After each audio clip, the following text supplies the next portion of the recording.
This is Crypt, and today we're going to go over a quick Baruuk build.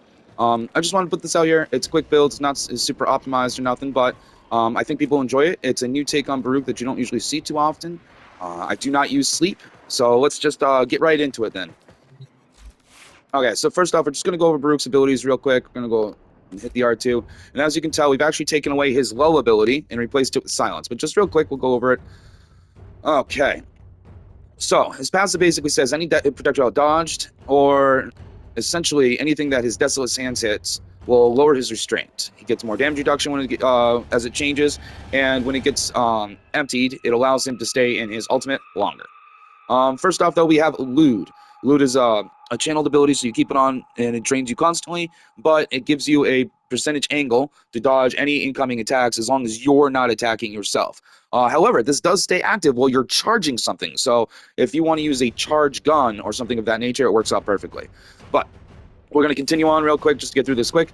Silence, we're going to come back to Desolate Hands. So Desolate Hands is actually the main way you'll be reducing your restraint so that you can keep your fourth up. So you just keep Desolate Hands on. It gives you the damage defense buff, as well as gives a buff to all your allies, because the daggers will spread to your allies, giving them the damage reduction buff, as well as then their daggers can go off and hit people as well. As you can tell from this, once you have the daggers on, when you become in range of an enemy, it will fire off, causing an explosion and disarming them. So it's got some good crowd control in a sense and way as well. Then we have his fourth, Serene Storm. He puts it on, it's exalted weapon, sort of like Excalibur's sword. He basically, whenever he attacks with his melee weapons, instead he's going to use his fists, and he fires off a wave. Now, as a point of note with this, I believe it's still considered a melee attack when you kill with this, but you do not build combo counter for the attacks that are landed by the wave. The only parts that build your combo counter are the attacks that hit from your actual fists. So you have to be kind of like right up on people. My suggestion will be to do these slide attacks. They seem to be the best option, and I have a way to help deal with the combo counter issue in this build, and I will show you. Last but not least is Silence. Silence here is augmented as Helmeth over his second ability, which is low. I hate low. I hate sleeping effects. I'm not doing it. No one can make me. So I put Silence there instead. So this guy is our Silent Monk. So Silence doesn't seem like much, right? And stun them when they get into the aura and makes it so they can't really hear. Doesn't seem like it'd be a great addition to Baruuk, but Silence also comes with the ability to shut down Eximus units. It turns off their abilities entirely. So if you got like a green light floating above your head, you pop Silence on, that green light is gone. It makes it a lot easier to deal with the Eximus units, and it's a very good survivability tool. I can't preach enough on Silence. I love that move. But anyways, here, as you can say, I have 5 red Archon shards in here. It is 2 ability durations and 3 ability strengths. We're going to go straight into the character itself now. So just real quick, as you can tell, I am running a full Umbral thing because it's Prime, and I could, and it's the way I wanted to do it to kind of get the most out of these stats. But they're not super high numbers, and they don't need to be because of the defenses that come off your passive and your Desolate Hands, plus the extra damage reduction you get while you're in Serene Storm, and you keep a Lewd up all the time, which is generally the one that most people don't run, and having this up all the time means as long as you're not attacking, you're not taking damage for the most part. Explosive damage still hurts you, but no direct attacks will. Just real quick on the arcanes, we got Arcane Reaper here. That's just to give me an option to heal myself, especially if something punches through the shields or whatnot. And the extra armor gives you really good damage reduction. Ends up, I think, with the 1200 armor, you end up sitting at close to 80% armor, which is about, most you can get soft cap wise. I mean, you can get more armor and get a higher percentage, I believe, but it's not worth it.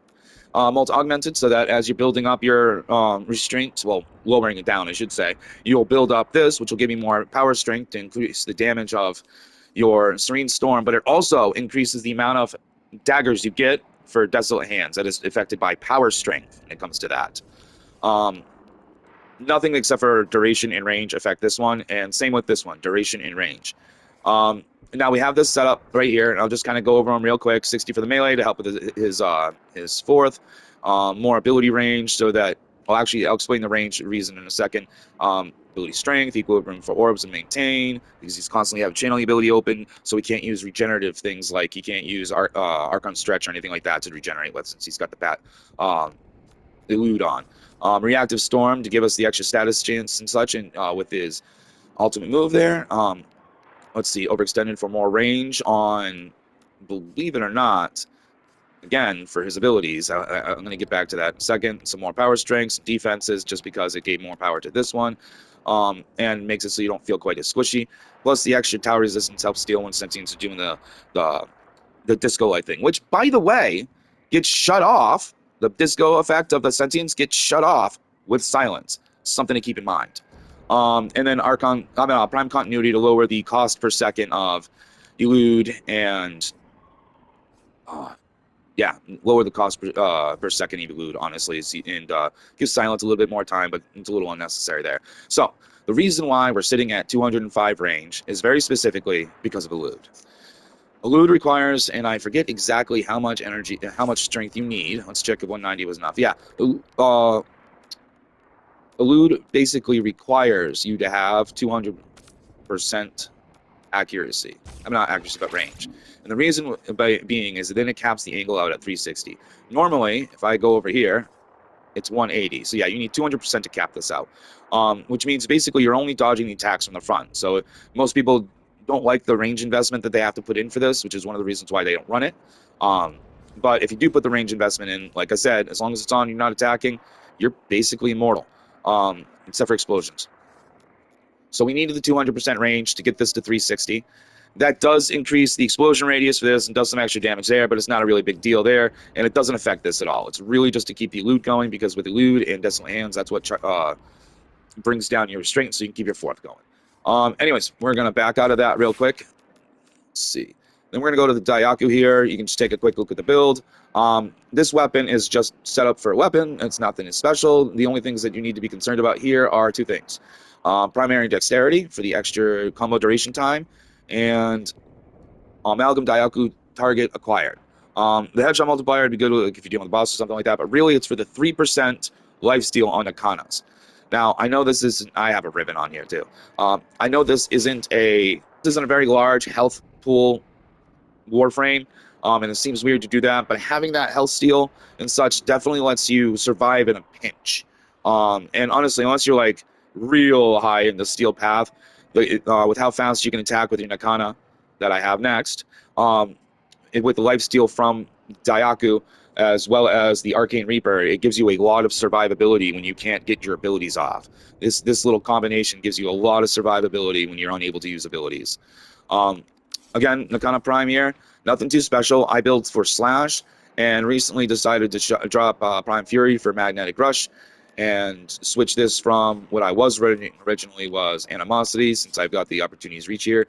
But I switched it over to Vortex, slapped on Magnetic Rush over Fury, and threw on Elementalist over Reach. So now they just kind of get, every so often as I'm killing things, they get sucked in a circle, and I just take them all down. It makes it really nice crowd kill, as well as without having to use influence, and I don't have to build for a bunch of status or anything like that. I can just focus on trying to get these slash procs. Okay, then we have this right here, Moonbash High. This is one of my kick guns. Again, you can have whatever the hell you want here. Honestly, on this particular one, the only thing to keep in mind is to have secondary dexterity. Most of the time, I recommend secondary fortifier, because some of the companions can proc it, believe it or not. The robot dogs can, but the regular Panzer does not. So I would go with secondary dexterity. So those are the three weapons. Then we have the Desert Prime here. Now, this is my setup. It's nothing too fancy. Works for me. You will see numbers in the millions here and there. I'm not using Calivro's Wrathful Advance or anything like that, so it's not stupid numbers, but it's more than enough to get you through the higher difficulties. And as a note, when we get into that real quick, as a note, when we get into that, we're going to have to want to stick with slide attacks a lot. There's a reason for it. Okay, so the Panzer here. Obviously, Panzer's good, speds viral, things like that. He's a great debuffer because of it.